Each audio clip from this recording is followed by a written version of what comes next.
Eh bien bonjour à tous les amis, j'espère que vous allez bien. Alors je sais pas si vous avez remarqué, je pense quand même si vous avez cliqué sur cette vidéo, mais il n'y a pas longtemps, assez récemment, Intel a sorti leur 12e génération de processeurs. Et viennent avec tout simplement tous les composants qui vont permettre de supporter cette nouvelle génération.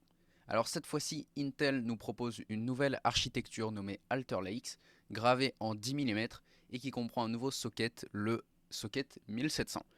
Alors au niveau des prix pour le i5, ici on tourne autour des 330-325 euros. Ici sur du commerce, si je dis pas de bêtises, c'est le moins cher que vous pourrez trouver actuellement neuf sur internet.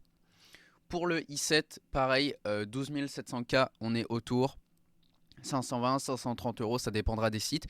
Ici sur Groby, on est à 520 euros. Et pour le i9, pareil, on tournera autour des 700 euros. Sur LL, ce sera plus 710 euros. Ici, on est bien à 699 euros. Et c'est ici la version KF qui nous est proposée, donc sans partie graphique intégrée. Alors tout à l'heure, je vous parlais aussi des composants qui arrivent et qui permettent de supporter cette 12e génération Intel. Je parle bien sûr en particulier des cartes mères finalement, donc on sait tous qu'il y a plein de modèles et plein de fabricants différents de cartes mères. Aujourd'hui on va plus se concentrer sur la gamme Z, du coup qui accueille les processeurs Intel depuis un bon moment. On avait Z490 pour les processeurs de 10e génération, même avant Z390 pour la 9e, Z590 pour la 11e, et là on arrive sur les Z690. Et donc voilà pour les prix de ces nouvelles Z690 qui arrivent sur le marché.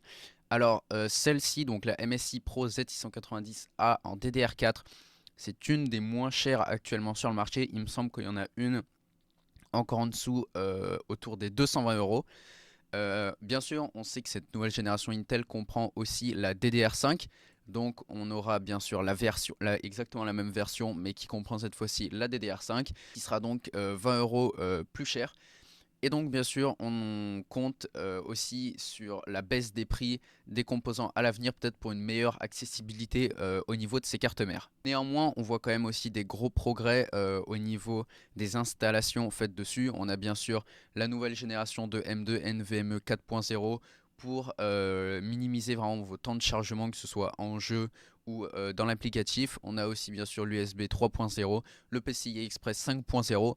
Donc je trouve que c'est des cartes mères qui deviennent de mieux en mieux équipées et ça fait quand même plaisir. On parlait donc juste avant que les nouvelles Z690 pouvaient maintenant accueillir de la DDR5 jusqu'en 5200 MHz et on a ici le kit de RAM 16 Go, si je dis pas de bêtises, un des moins chers en ce moment.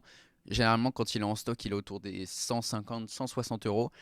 On voit que du coup c'est pas des RAM on n'a pas la barrette cachée par exemple du RGB ou quelque chose d'autre. Ils ont au moins fait l'effort de mettre les puces en noir pour que ça fasse un peu plus esthétique. Ici on est sur un kit en 4800 MHz de chez Crucial et je trouve que ce kit là fait largement le taf. En même temps c'est vrai que la DDR5 vu que c'est tout nouveau c'est vraiment très cher. Si vous voulez du 16 Go en RGB ou alors en 5200 MHz, ce sera très rarement en dessous des 200 euros. Cette fois-ci, du côté des ventirades finalement, pour cette nouvelle génération, alors ça c'est pas nouveau, hein, ça vous pouvez choisir. Les ventirades, généralement ils comprennent le socket 12e génération, mais ils comprennent aussi les autres. Donc si vous avez un ventirad, vérifiez s'il est toujours d'actualité et s'il peut supporter le socket 1700, vous le verrez ici dans la description. Alors ici, j'ai mis Arctic Freezer i35 ARGB, c'est pas du tout la seule option, hein. Il y en a plein d'autres, vous voyez ici, il y a le Zalman, il y a le Cooler Master, il y en a aussi un, si je dis pas de bêtises, Mars Gaming, autour des 30 euros, qui a vraiment un rapport qualité-prix génial. Alors pour les points positifs et négatifs de ce processeur, c'est sûr que dans les points positifs, il a de très bonnes performances. C'est vrai que j'en ai pas trop parlé dans cette vidéo. Je vous mettrai des petits benchmarks dans la description, donc où il se confrontera à des Ryzen 7, tout ça, et vous verrez qu'il n'a pas du tout à rougir de ces processeurs-là. Après, du coup, ça c'est un des plus gros points positifs qu'il est en applicatif. Les i5 ont énormément évolué et ça fait plaisir. Et qu'ils n'ont pas du tout délaissé le côté performance en jeu. Après, c'est vrai que les points négatifs, ça va surtout être sur le budget. C'est vrai que pour un i5, 330 euros, c'est pas non plus donné. Surtout si avec vous voulez prendre la DDR5 plus une Z690 du coup qui la comprend. On a vu sur internet que les prix étaient quand même assez démesurés comparé à AMD. Mais bon, il faut savoir mettre la main à la poche si on veut avoir vraiment un maximum de performance avec notamment l'arrivée de cette DDR5. Et donc voilà les amis, j'espère que ça vous aura plu. J'espère que du coup que vous aurez aimé la vidéo, que vous aurez pu comprendre un petit peu comment marche cette nouvelle génération. Et puis moi les amis, je vous dis à la prochaine pour plus de vidéos. N'hésitez pas à liker, commenter, vous abonner et je vous dis à plus.